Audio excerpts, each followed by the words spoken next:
Hello everyone, welcome to my channel Neha's Academy. कैसे हैं आप सब? होपफुली आप सब बहुत अच्छे होंगे एंड आई ऑल्सो होप कि आप सबकी यूजीसी नेट की प्रिपरेशन जो है वो भी बहुत अच्छे से चल रही होगी। जी हाँ, मैं बात कर रही हूँ जून 2024 वाले कैंडिडेट्स की, जिनकी तैयारियां अभी बहुत ज़ोरों शोरों से होने वाली होनी चाहिए, क्योंकि रह गए सिर्फ और सिर्फ एक महीने और इसी एक महीने में आपको कंप्लीट करना है पेपर 1 एंड पेपर टू जो कि आपका सब्जेक्टिव है। तो आई नो कि सब्जेक्टिव पेपर में आपको किसी भी तरह की ज़्यादा मेहनत नहीं करनी पड़ती, क्योंकि आपने स्टार्टिंग से कर रखा होता है, लेकिन पेपर 1 जो है वो आपको अलग से पढ़ना है, तो उसके लिए आपको बहुत सारी मेहनत करनी पड़ती है।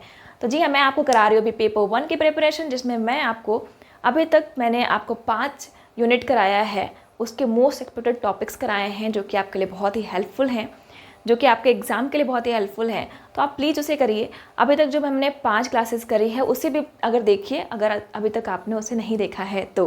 और आज बारी है लॉजिकल रीजनिंग की, जिसमें मैं आपको बताऊंगी कि मोस्ट एक्सपेक्टेड टॉपिक्स क्या क्या होने चाहिए और कौन कौन सी चीज़ें आपको ध्यान देनी चाहिए एग्ज़ाम से पहले।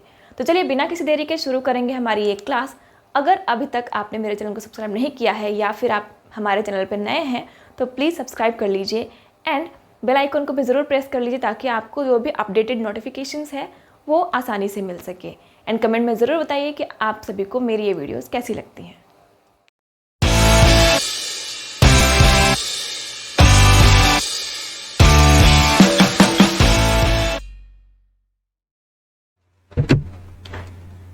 सो चलिए चलते हैं हमारे क्लास की तरफ। तो हमारा क्लास जो है यूजीसी नेट जेआरएफ के जून 2024 के प्रिपरेशन के लिए है, और इसमें हम कर रहे हैं पेपर 1 का मोस्ट एक्सपेक्टेड टॉपिक्स। तो अभी तक हमने 5 यूनिट कर लिया है कंप्लीट। आज हम 6 यूनिट करेंगे, लेकिन उससे पहले थोड़ा सा जान लेंगे यूजीसी नेट के बारे में। इसके बाद हम चलेंगे हमारी क्लास में। तो सबसे पहले ये देख लेते हैं कि यूजीसी नेट जो है ये क्या है। यूजीसी नेट का मतलब अभी तक आपको मैंने ऐसे फुल फॉर्म के तौर पर नहीं बताया, बट फिर मैं आपको बता दूं कि यूजीसी जो है ये है यूनिवर्सिटी ग्रांट कमीशन। नेट जो है वो आपका टेस्ट है, नेशनल एलिजिबिलिटी टेस्ट। जेआरएफ जो है वो आपको जूनियर रिसर्च फेलोशिप के लिए है। एंड इसको जो इस एग्जाम को जो कंडक्ट करती है उसका नाम है एनटीए, यानी कि नेशनल टेस्टिंग एजेंसी।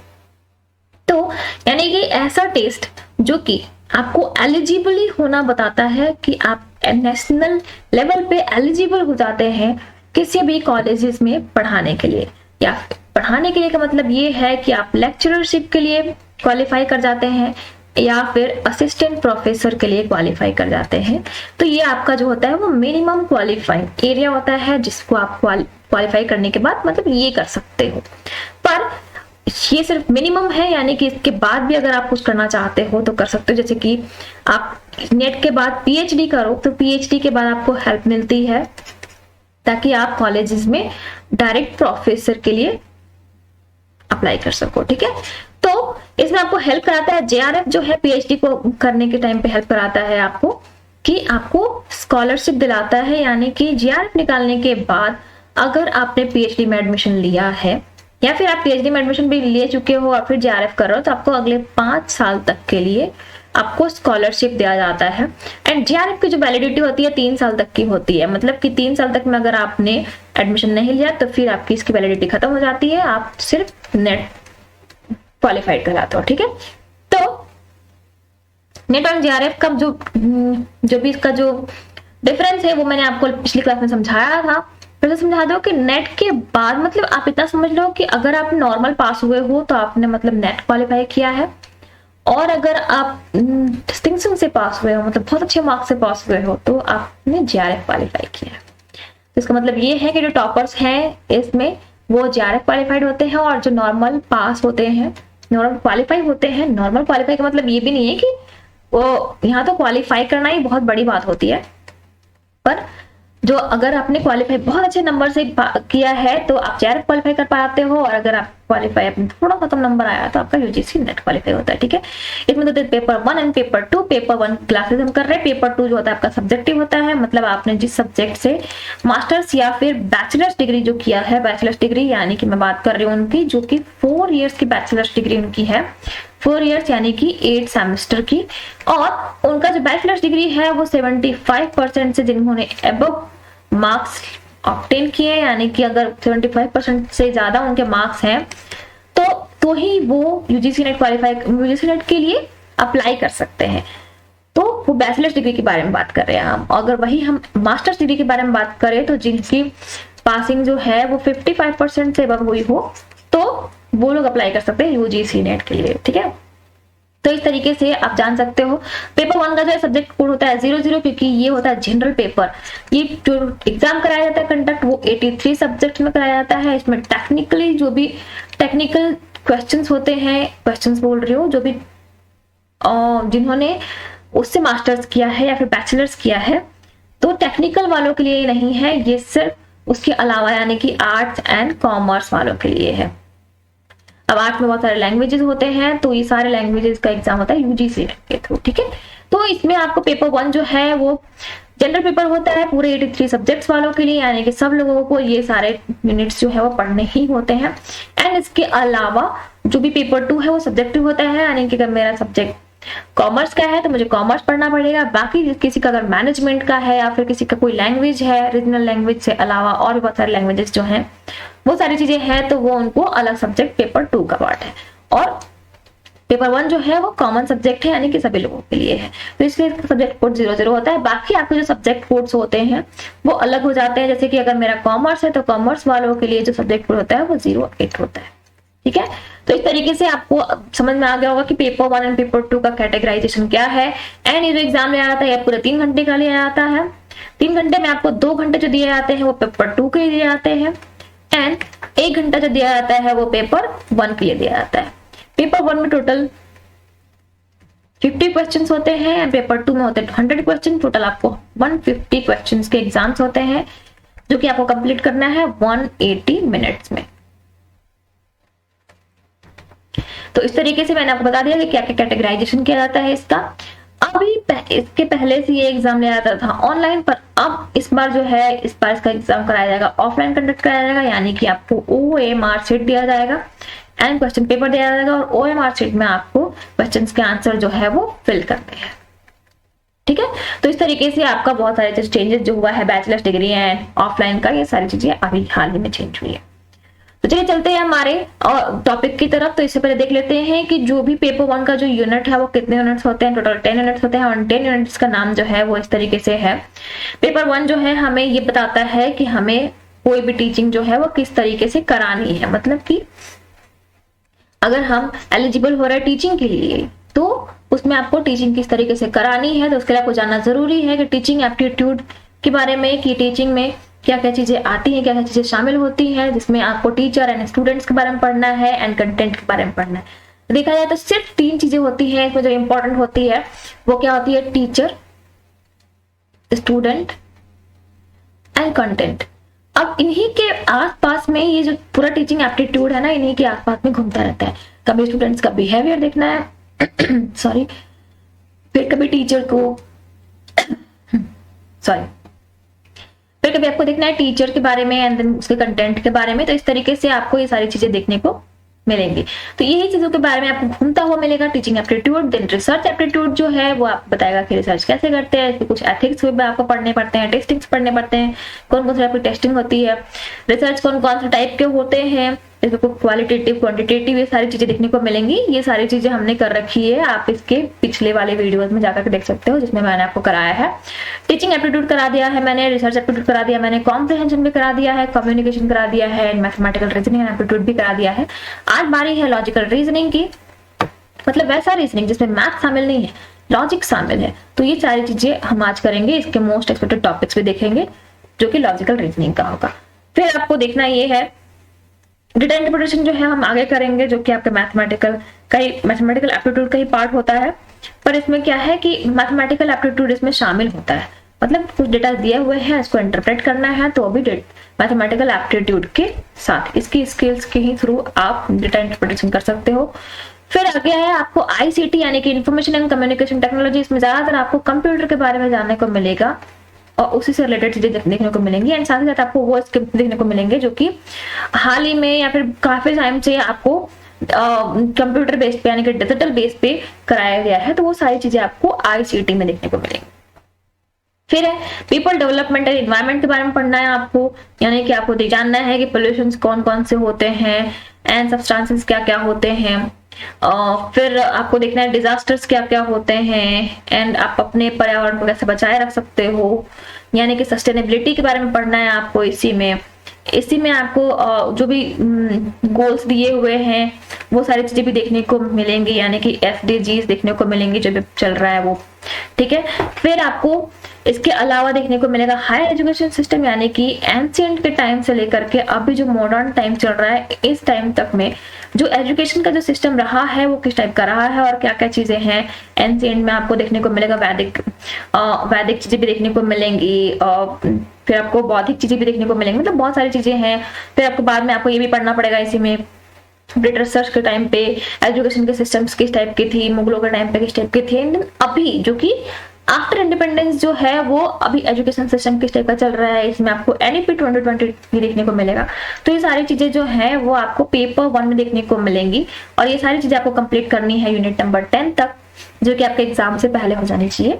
तो आपको ये इस टॉपिक करने के बाद आपको PYQ जरूर लगाना है। आपको बहुत सारी चीजें आपको मिल जाएंगी ऑनलाइन देखने को, तो आप PYQ जरूर चेक करो, क्योंकि यही आपको हेल्प दिलाता है आपके क्वेश्चंस को ठीक करने में। तो चलिए देख लेते हैं लॉजिकल रीजनिंग क्या है। लॉजिकल रीजनिंग को हम तार्किक विचार कहते हैं, यानी कि वैसा रीजनिंग जिसमें हम लॉजिक से लगा रहे हैं विदाउट मैथ, बिना मैथमेटिकल, यानी कि विदाउट मैथ। जब हम जिस रीजनिंग में हम लॉजिक लगा रहे हैं उसे कहते हैं लॉजिकल रीजनिंग। तो ये काफी टाइम पुराना चीज है और इसमें आपको देखने को मिलेगा आगे। तो सबसे पहले हम देख लेते हैं कि सिलेबस जो है उसके इंपॉर्टेंट टॉपिक्स कौन कौन से हैं जो कि सिलेबस वाइज है। तो सिलेबस में दिया हुआ है, इसमें आपको पढ़ना है understanding the structure of argument, यानी आर्ग्यूमेंट के बारे में जानना है आपको, इसके फॉर्म्स के बारे में जानना है, इसके स्ट्रक्चर्स के बारे में जानना है, मूड एंड फिगर्स के बारे में जानना है, फॉर्मल एंड इनफॉर्मल फैलेसीज पढ़ने हैं आपको, लैंग्वेजेस पढ़ने हैं, कॉनोटेशन एंड डेनोटेशंस पढ़ने हैं, क्लासिकल स्क्वायर ऑफ ऑपोजिशन पढ़ने हैं। सारी चीजें आपको देखने को मिलेंगी, आपको सिलेबस में दिया हुआ है ये सारी चीजें। इसके अलावा आपको दिया हुआ evaluating the distribution, deductive and inductive reasoning, यानी रीजनिंग का भी जो टाइप्स होता है डिडक्टिव एंड इंडक्टिव, ये भी चीजें आपको देखने को मिलेंगी, क्योंकि ये सब रीजनिंग का ही पार्ट है। तो एक चीज मैं बता दूं, अगर आपको ये चीजें हिंदी में देखनी है, PDF जो है अगर आपको जो भी सिलेबस दिया हुआ है इसको अगर आपको हिंदी में लिखना है तो आप NTA की वेबसाइट पर भी जाकर के हिंदी में ऐसे सिलेबस डाउनलोड कर सकते हो। मैंने वहीं से किया, पर मैंने आपको इंग्लिश में दिया फिर, लेकिन मैं आपको पढ़ा रही हूँ हिंदी के साथ साथ। तो अगर किसी को ऐसे होता है कि ये सारे तो इंग्लिश में है, मैं कैसे करूंगा, तो इसलिए आपको बायलिंगुअल कराया जा रहा है, तो सामने आपको इंग्लिश दिख रहा है, बट मैं आपको पढ़ा रही हूँ हिंदी में। फिर आपको इसमें देखने को मिलेगा एनालॉजीज भी पढ़ना है, यहाँ पे भी मतलब एनालॉजी आपको पढ़ना था मैथमेटिकल रीजनिंग में भी, और यहाँ पे भी आपको पढ़ना लॉजिकल रीजनिंग। फिर वेन डायग्राम में आपको पढ़ना, जिसमें आपको simple and multiple uses of validity of argument देखने को मिलेगा। फिर आपको बहुत इंपॉर्टेंट जो है वो इंडियन लॉजिक है, मीन्स ऑफ नॉलेज, जिसमें आपको प्रमाणार्थ देखने को मिलेंगे, और प्रमाणार्थ में आपको 6 चीजें देखने को मिलेंगी, perception, inference, comparison, verbal testimony, अर्थपति यानी कि इम्प्लीकेशंस एंड नॉन एप्रीहेंशंस, मतलब ये सारी चीजें देखने को मिलेंगी, प्रत्यक्ष, अनुमान, उपमान, शब्द, अर्थपति एंड अनुपलब्धि, ठीक है।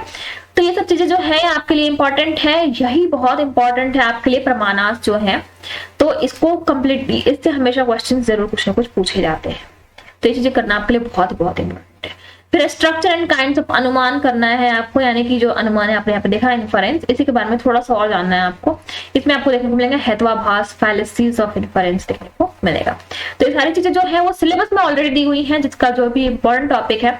आई नो कि ये जो यूनिट है ये बहुत सारे लोगों को बहुत ही हार्ड यूनिट लगता है, क्योंकि बहुत सारी चीजें जो ऐसी हैं वो नई नई हमें देखने को मिल रही हैं, तो हमें लगता है कि ये बहुत ही हार्ड सब्जेक्ट है। बट अगर आपने एक बार इसको जान लिया, एक बार समझ लिया, तो ये बहुत ही अच्छी चीज आपको देखने को मिलेगी। चलिए देख लेते हैं कि जो मोस्ट एक्सपेक्टेड टॉपिक्स जो हैं, जो आपको एग्जाम से पहले देख लेनी चाहिए, वो कौन कौन सी हैं। तो सबसे पहले आती है वेस्टर्न लॉजिक। वेस्टर्न लॉजिक यानी कि जो विदेशों से लॉजिक जो मिलती आई है वो क्या कौन कौन सी है जो हमने अपनाई है, वो है statement and argument, conversation and observation. Statement and argument का मतलब ये है कि कोई स्टेटमेंट दी हुई है, उसके अकॉर्डिंग आपको ये जानना होता है कि इसका आर्गुमेंट क्या क्या हो सकता है, उससे रिलेटेड आपको आंसर्स कर रहते हैं। फिर कॉन्वर्सेशन एंड ऑब्जर्वेशन का मतलब भी क्या है कि जो भी कॉन्वर्सेशन दी हुई है उसको ऑब्जर्व करना है आपको, तो इस टाइप से आपको बहुत सारी चीजें देखने को मिलेंगी। फिर उन्हें आर्ग्यूमेंट्स का टर्म्स भी देखने को मिलेगा, इसके कुछ टाइप्स भी होंगे, वो सब भी देखने को मिलेगा, जो कि इंडक्टिव और डिडक्टिव आर्गुमेंट होता है। ठीक है। तो ये सारी चीजें जो है आपको वेस्टर्न लॉजिक में देखने को मिलेंगी और ये सब चीजें आपको करनी है कंप्लीट, तभी आप कर सकते हो। फिर इसमें एक और चीज रह गई है डिनोटेशन एंड कॉनोटेशन।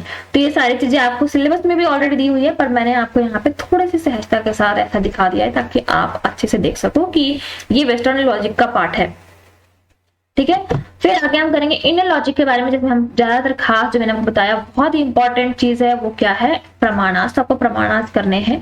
फिर आपको इसमें करना है स्कूल ऑफ थॉट पढ़ना है, जो कि न्याय का स्कूल होता है, उसके थॉट्स भी ये सब इसी से रिलेटेड है। तो ये सारी चीजें भी आपको करनी है कंप्लीट।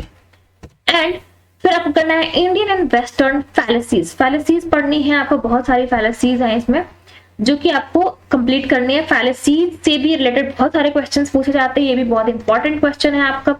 तो प्रमाणाज एंड फैलेसीज ये बहुत ही इंपॉर्टेंट है, बाकी ये सारी चीजें भी इंपॉर्टेंट है, पर वेरी वेरी इंपॉर्टेंट की अगर मैं बात करूं तो ये दोनों चीजें समझने में बहुत ईजी है, लेकिन इसका थोड़ा सा टाइम देना पड़ेगा, आपको थोड़ी सी मेहनत करनी पड़ेगी। क्योंकि क्या हो रहा है, कोई भी चीज हम अगर नहीं देखते हैं तो उसको कंप्लीट करने में थोड़ा मेहनत और थोड़ा टाइम तो लगता ही है। और अगर वही चीजें अभी तक हमने जितनी भी चीजें देखी हैं, टीचिंग से रिलेटेड हो या कम्युनिकेशन से रिलेटेड हो या फिर मैथमेटिकल से रिलेटेड हो या फिर एनवायरमेंट से रिलेटेड हो, हायर एजुकेशन से रिलेटेड हो, कंप्यूटर से रिलेटेड हो या फिर कॉम्प्रिहेंशन से रिलेटेड हो, ये सारी चीजें जो है वो हमने पहले भी ऐसे कर रखा है, तो इसलिए वो हमें ज्यादा हार्ड नहीं लगता। पर क्योंकि लॉजिकल रीजनिंग में जो इंडियन लॉजिक वेस्टर्न लॉजिक है ये हमने पहले कभी नहीं पढ़ा भी है तो ऐसे ध्यान नहीं दिया है, तो इसलिए थोड़ा सा हार्ड सब्जेक्ट लगता है। बट अगर मैं आपको बताऊं कि इसको अगर आपने अच्छे से कर लिया तो ये बहुत ही इजी सब्जेक्ट है। तो लेकिन ये है कि आपको रिपीटेशन बहुत जरूरी है इसमें, क्योंकि ये पूरा का पूरा थ्योरेटिकल पार्ट है, ठीक है। तो ये सब चीजें जो है फैलेसीज के बाद आपको करनी है हेतवा भाषा, ये भी आपको पढ़ना है। तो इसमें आपको बहुत सारे ऐसे वर्ड भी मिलेंगे जिसका आपको सामने हिंदी का प्रोनाउंसिएशन ही करना है और वही उसी तरीके से आपको ये पढ़ाई भी करनी है। तो इस टाइप से जो भी है मोस्ट इंपॉर्टेंट टॉपिक्स जो थे लॉजिकल रीजनिंग के वो मैंने आपको दिखा दिया है। तो इस तरीके से आपको करनी है। ये सब चीजें आपको करने के लिए क्या करना है, आपको अभी अगर ये टॉपिक मिला है तो आपको इस टॉपिक के अकॉर्डिंग एक नोट बना लेना है, इसका शॉर्ट नोट। और इस तरीके से आपको ये सिर्फ एक दिन का काम है, या आपने एक दिन में शॉर्ट नोट्स बना लिए तो आप फिर इसको एग्जांपल्स के थ्रू पढ़ सकते हो। 2 दिन लगेंगे आपको इसको कंप्लीट करने में और इस तरीके से आप सारे यूनिट्स कंप्लीट कर सकते हो। ये most expected topics and important topics ये इसी टाइप के लिए है ताकि आप एक अच्छे से अलग से नोट्स बना सको और वो नोट्स आपके लिए बार बार हेल्प करे। क्योंकि जो सिलेबस जो होता है वो अरेंज वे में नहीं होता है, तो आप सारी चीजें अच्छे से कंप्लीट नहीं कर पाते हो। ये मैंने टॉपिक आपको अरेंज वे में दिया है ताकि आप अच्छे से इसको कंप्लीट कर पाओ। तो होपफुली आपको ये सारी चीजें जो भी टॉपिक्स हैं वो सब बहुत अच्छी लगी होंगी। तो thank you so much for watching the video. अगर आपको वीडियो अच्छी लगी हो तो प्लीज वीडियो को लाइक करना, शेयर करना है एंड सब्सक्राइब करना ना भूलें। बेल आइकन को भी जरूर प्रेस करें क्योंकि इसी की वजह से आपको अपडेटेड जो नोटिफिकेशन है उस आसानी से मिल जाएगी। एंड कमेंट में जरूर बताएं कि आपको मेरी ये सारी वीडियोस कैसी लगती हैं। एंड आप कमेंट में ये भी पूछ सकते हो कि आपको कौन सा टॉपिक आपको कंप्लीट करना है और उसका भी आप टॉपिक का नाम आप लिख सकते हो। So thank you so much for watching the video and wish you all the best for your preparations. Bye bye.